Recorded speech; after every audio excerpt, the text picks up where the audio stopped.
हुआ, ये क्या स्टाइल किया बोलो।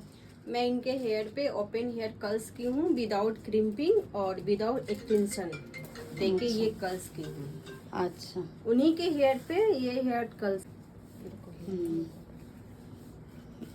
यस, अपना ही हेयर में वॉल्यूम लेके आया, विदाउट एक्सटेंशन में, without extension and without hair crimper.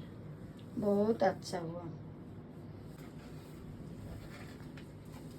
Class करके कैसे लग रहा है बोलो, अपना हाथ अच्छा से लग काम रहा है। कर रहा है जी, हम कर रहे हैं क्या कर रही हूँ? नहीं, ये मैंने किया है और मुझे बहुत अच्छा लग रहा है करके, और भी मतलब इंटरेस्ट है और अच्छा करने के लिए। क्लास करके अच्छा लग रहा है, बहुत बहुत मजा आ रहा है। और सबको बोल दो, आप लोगों को भी अगर सीखना है तो मैम के साथ में, मैम का दिया हुआ नंबर पे आप लोग कांटेक्ट करें और आके यहाँ पे हेयर स्टाइल। कहाँ पे ये सीख ये रहा है? काकुरगाछी, फूल फूलबागान, मेट्रो स्टेशन के पास।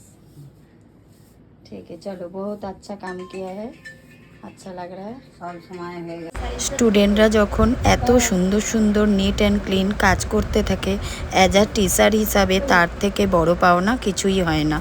তোমরা যারা চাইছো এই সিজনে এত সুন্দর সুন্দর নিট অ্যান্ড ক্লিন হেয়ার করতে, তো তোমরাও আমার এই ক্লাসটায় জয়েন করতে পারো। আমার class Kankurgachi, near Phoolbagan metro station. তোমরা যারা চাইছো এই রকম ধরনের open curls hair, bridal hair without ক্রিম্পিংয়ে, উইদাউট এক্সটেনশানে অবশ্যই তোমরা জয়েন করতে পারো এই